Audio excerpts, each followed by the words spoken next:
Mr. Speaker, sir, we had announced in the budget that Year 13 students will get access to data and also university students.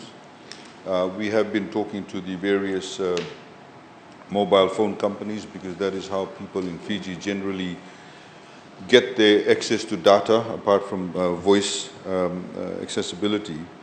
We have Honorable Rousseau, I don't know if he's aware, but there was a press release yesterday. We finally managed to get an agreement, and we've been working with the Ministry of Education. There are, at the moment, 7,000 Year 13 students from about 169 schools across Fiji.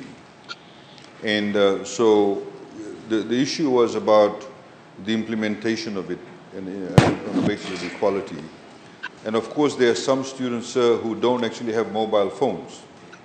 So there was another issue about how do we get people access to that.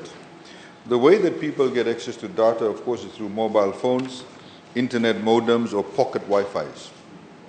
So what we have said, Mr. Speaker, sir, working with the Ministry of Education, the Ministry of Education has got the current list of students enrolled in all these 169 schools. They've now obtained the phone numbers or the various Wi-Fi modem numbers. Either they have themselves or their parents or guardians have.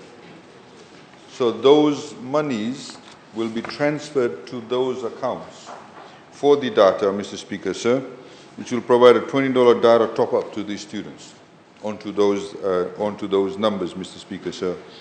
And that will be done from the 1st of October throughout Fiji. Wherever there's Year 13 students, it will be done. Okay? Thank you, sir.